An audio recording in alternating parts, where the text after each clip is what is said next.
Today we doing the Father's Day special, man. Salute to all the good fathers out there. They're definitely needed regardless of what the media, regardless. I'm gonna put up the picture of Old Navy. Old Navy got the shirts out red. I just saw Red Pill. Instead of saying it says it's Father's Day, but they highlight the her and father in the day. So it's her day instead of it's Father's Day. And as you know, for years in black communities, they had the Happy Father's Day mother card for all the single mothers out there. And if you're black, you notice either your mom or somebody in your family have said before, I'm your mother and your father. One of the women have probably said that before. I'm your mother and your father due to the lack of the fathers. Now this is something, right, this is crazy because we always make it seem like people that want to fix the black community, like we have to do something. It has to be like this huge thing we got to do, this huge movement or this huge revolution. It could be as simple as maintaining a family structure at home, but that's too simple for motherfuckers to do. They rather do something complicated so they could complain about it when it don't work. They don't want to do the simple thing because that's too easy. It's too easy. And they could, and at the end of the day, they only could blame themselves. But anyway, moving on. What we gonna do about this, Red? Because it's a joke. You showed me the video. It's almost becoming a joke when you mention fathers in the black community. Niggas is like, fathers? Like I told you, I ran with a whole crew. None of us had fathers. So what are we gonna do about this ongoing problem where dads don't get no effing respect, Red? Because you a father. Yes, I am. I have two beautiful children, Wisdom Bella, my daughter, Amir, my son. You know, I saw a video on Facebook earlier this week, and I shared it with the family, and it was some young children, and I believe it was in Brooklyn, in Erasmus, and they were going around with their camera phone, and they were interviewing and asking, how do you feel about your father? How do you feel about your father? And 95% of the people, the youngsters that were being interviewed had some of the most derogatory, negative remarks to say about the man that they identified as their father in their life. You know, part of my French family, but they were like, fuck that nigga. My father, you know, he's a hoe. You know, he left me. That nigga ain't never been around. You know what I'm saying? 60. You know what I mean? He ain't buy me no Jordans. You know, he went to the store and never came back. You know, some of the most derogatory, some of the most disheartening, some of the most, unabashed hate that I've ever heard towards men, fathers, ever. And coming from the mouth of Babe, so it really struck a nerve.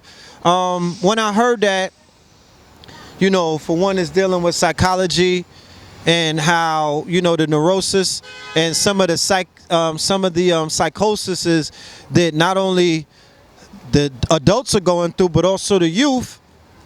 It began to make sense that, you know, some young men may hate their fathers so much that they may find it okay to not want to be a man when they grow up. They may have heard their mother speak so negative about not just a man, because when they speak negative about it, they say, your father, that nigga, your father, your father. So in their minds, they're like, yo, being a father is not cool. So when one of the young women will get pregnant, it's automatic abortion. When one of the young women get pregnant, it's automatic. Nah, I ain't with that. I ain't with it. I ain't with it. I don't even know what it means to be a father because that nigga wasn't here.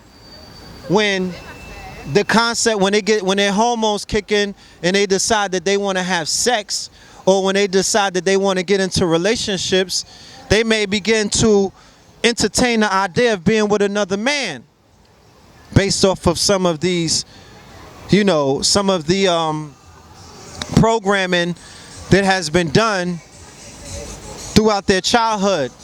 The absentee father syndrome has detrimental results. A man has to be in a household, or a man has to be in his son's life, or his daughter's life for that matter, in order to shape and mold what it is to have that male energy. So if another man steps in, or if another male energy steps in, and they're playing that fatherly role, like, yo, here, come here, like a coach, like a preacher, like a leader of an organization, you know what I mean? Like an icon. Come and sit on my lap, youngster. Let me go and get you some sneakers. You need sneakers? We got sneakers. Let's go over here to Dr. J on a $20 rack. And they begin to do fatherly things for these young men, which will evoke a form of love, because it's only natural that when you begin to show love to a person, they begin to reciprocate that as well. But then sometimes that love could turn into lust or passion, and done the wrong way, we could find our young men being taken advantage of. I'm not speculating and I'm not generalizing. All I'm doing, family, is I'm speaking of situations that were shared with me, right? From people who've been abused and molested and taken advantage of. When some of these young women who don't have that fatherly energy in their life, they don't have a biological father there, they don't have a man who has your DNA giving birth to you, you know what I'm saying, giving you gifts, telling you how beautiful you are, you know, picking you up in the ride and taking you for ice cream and milkshakes, taking you to the movies, buying you little trinkets, taking you to the Gap, to the Baby Gap, and getting you tight shirts and whatnot. These men now have been known to take advantage of these young women, because these young women form an affection towards these men. You dig what I'm saying? And they become vulnerable. You dig what I'm saying? And there's a lot of traumatic experiences that have come out of that.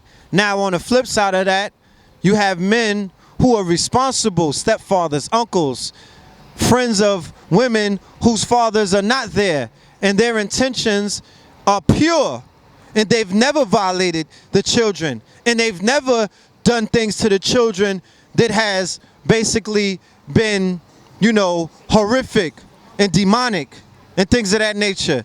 These have been upright, upstanding men. You dig what I'm saying?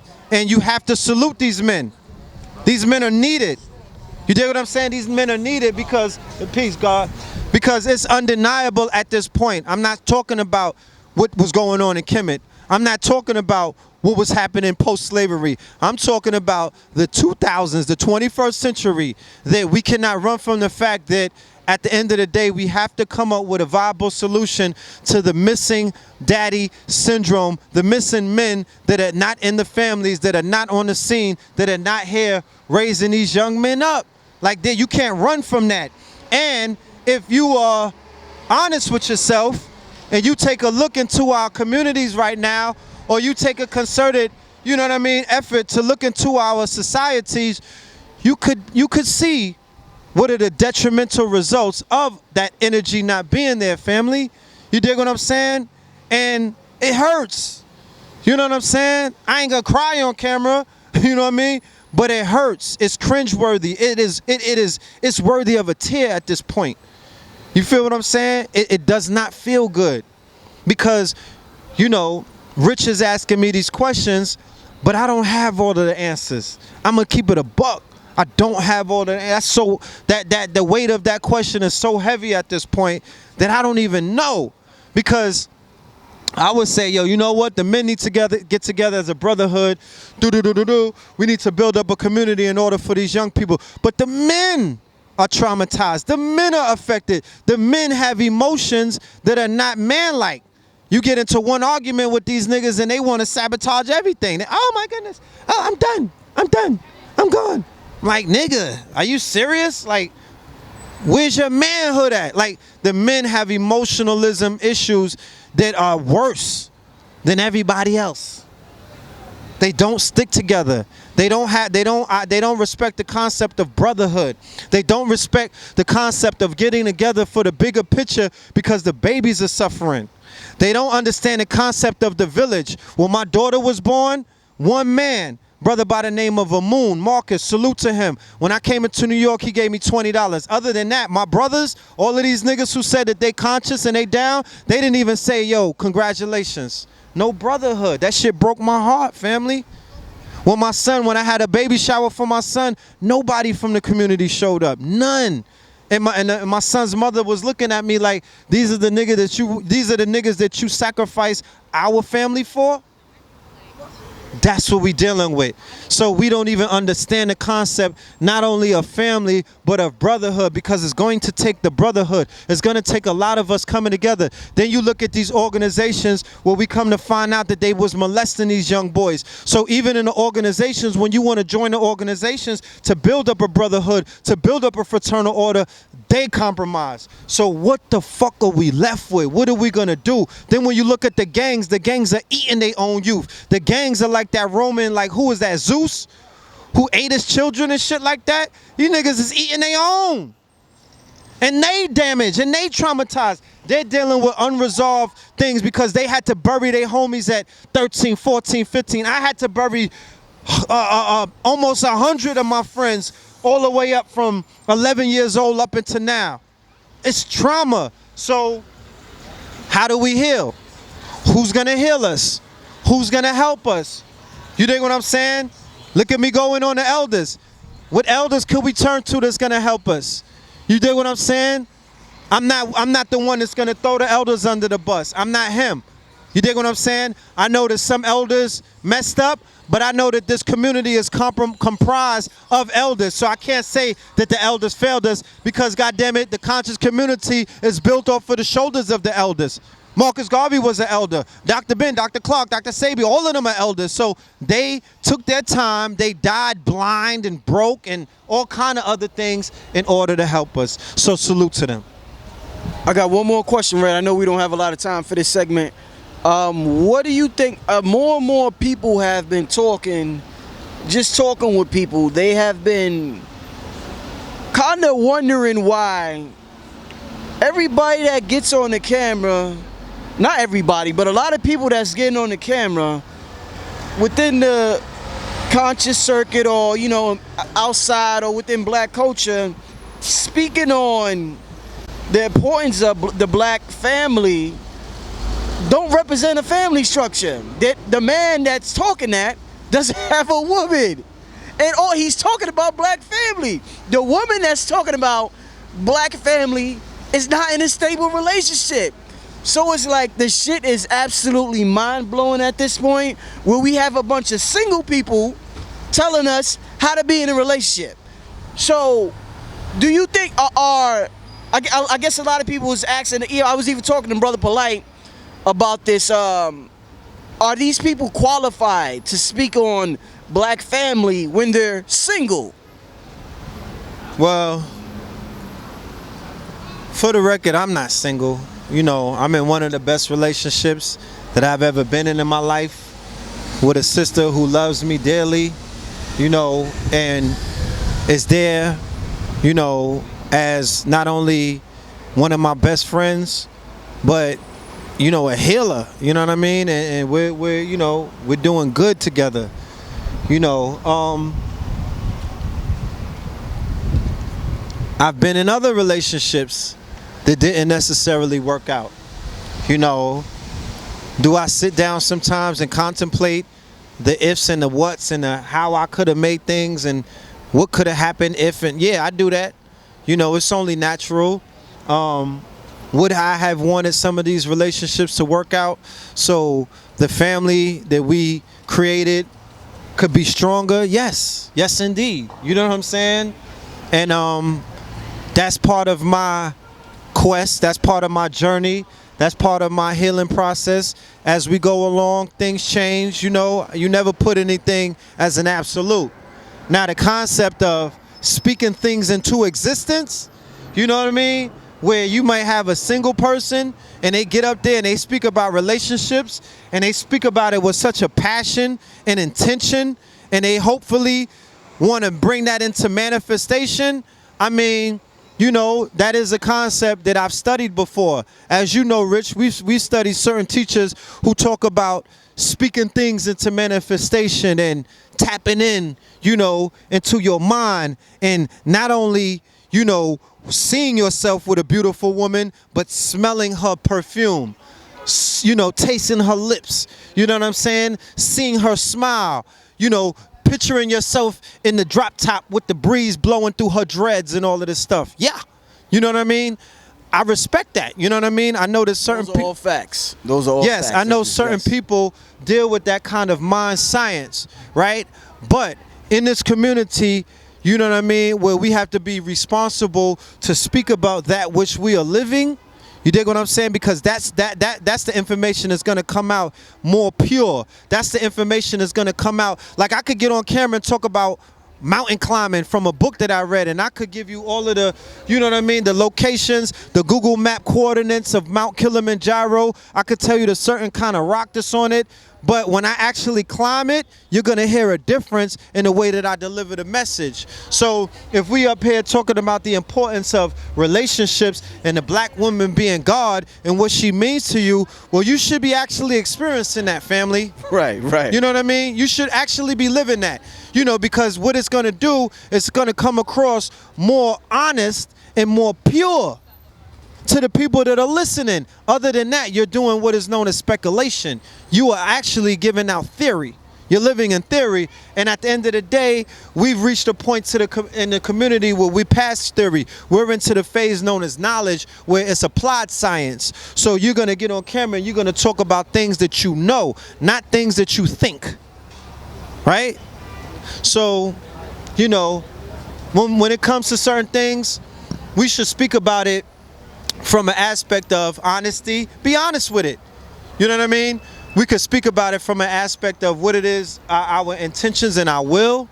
You know what I mean? And we could speak about it. We have the right to speak about whatever that we want to speak about. Let me make that fact clear so nobody has any kind of hang-ups about I'm telling anybody, because I cannot tell anyone what to do, what to speak about, and how to speak about it. That's not my duty. That's not my job. I would never want to be that guy.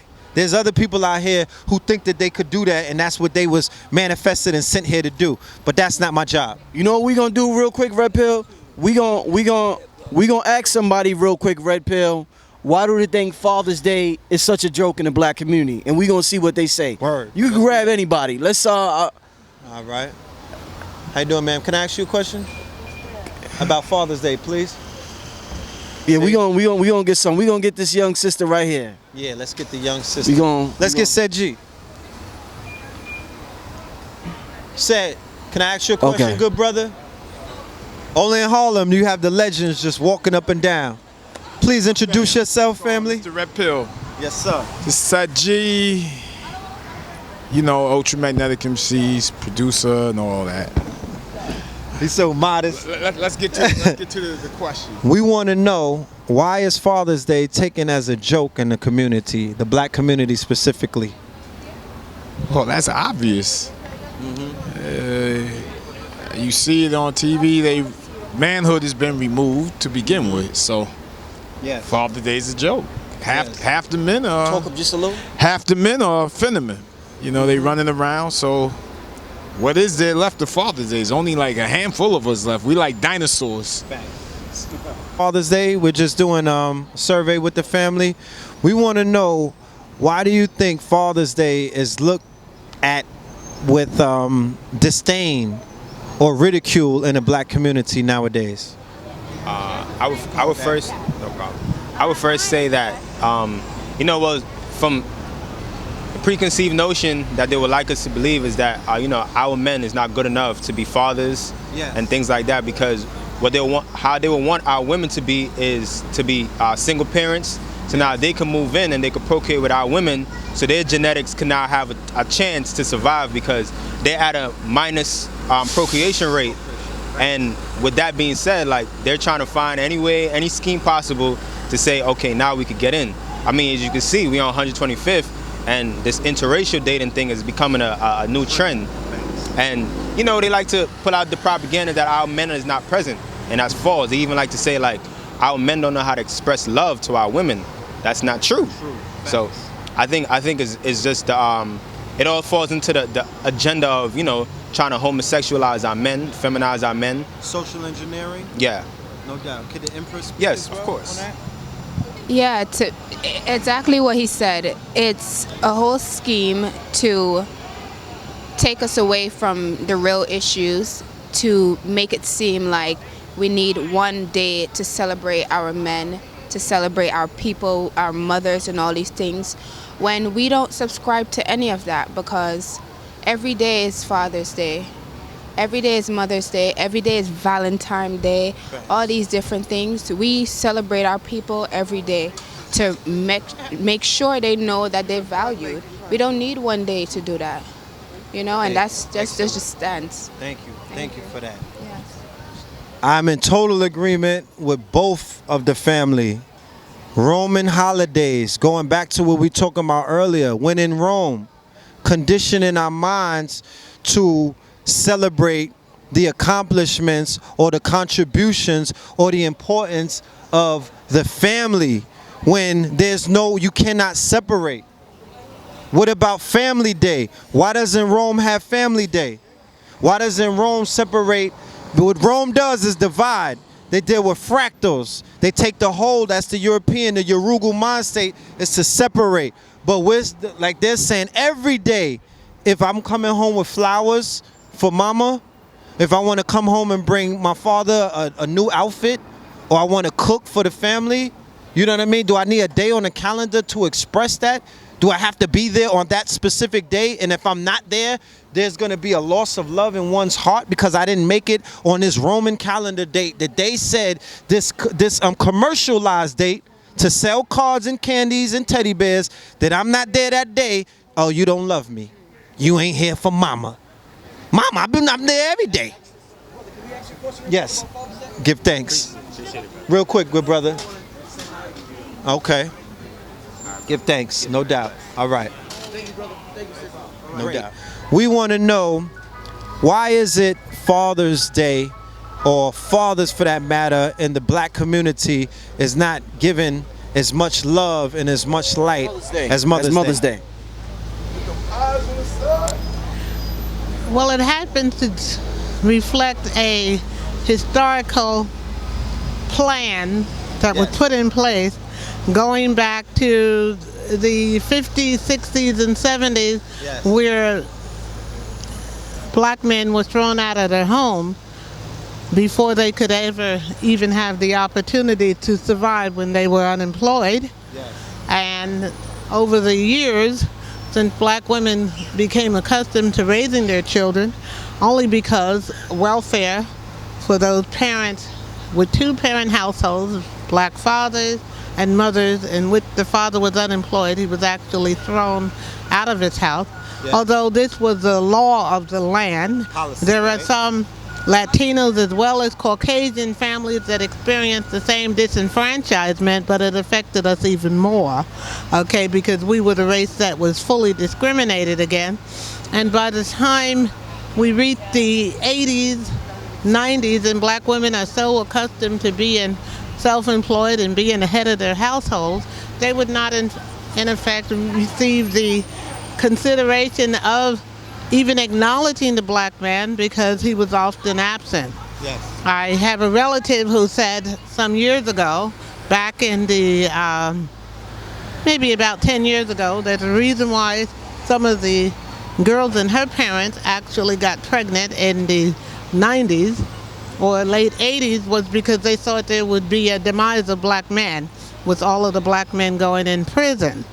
Therefore, as a result of all of these type things happening, these systemic results and repercussions of black men not giving or getting their due in an era where many of them, as they used to call it, the hip-hop generation, I called it the crack era generation, but that mainly occurred because society imposed on raising our black children. For example, I grew up as a baby boomer, and it was very important for us as baby boomers to realize that we had to obey our parents.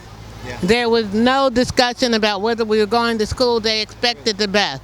We could not fight. We could not dispute them or rebuke them when they told us to clean up our room or do some type of a chore or being at a certain time.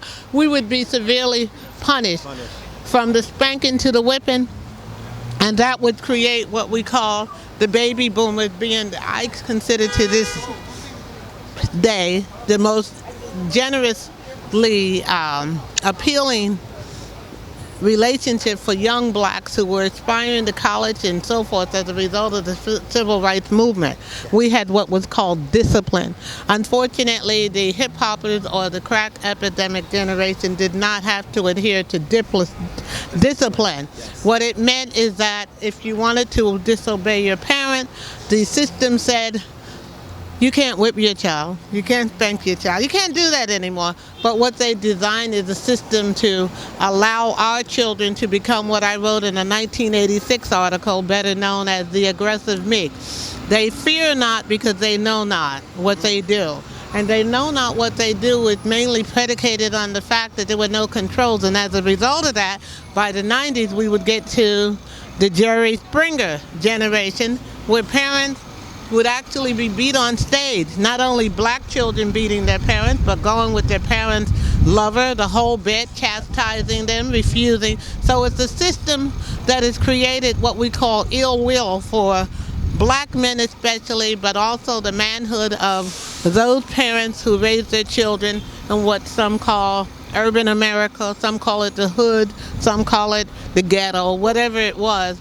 Okay, I am a victim of a father put out of the home in the 50s, okay, mainly because if they lost their jobs, regardless of racism or so forth, the only way a parent could actually raise their children, like my mother raised her 5 children, was to go on welfare, and that man could not be present. Peace, family. This Brother Rich from UGR, urging all my viewers and subscribers to help support the channel by donating just $1 to the UGR PayPal account. We appreciate the viewership and support, and we understand the power of $1. If you benefit in any way, shape, or form, we ask that you donate $1, whether it be monthly, bi-monthly, quarterly, or yearly, so that we can build our brand to compete with the NBCs, the MTVs, and the Foxes of the world. I figured since Kanye could ask Mark Zuckerberg for $1 billion, I can ask my subscribers to donate $1 so I could make the best possible content possible. The main objective of this channel is to inspire you to become the greatest version of yourself. So hopefully throughout the years of you watching this program, you have been inspired to become the greatest version of yourself. If you would like to donate, you could go to www.paypal.com and send a donation to richandmerit7@yahoo.com. Thank you and enjoy the rest of your program.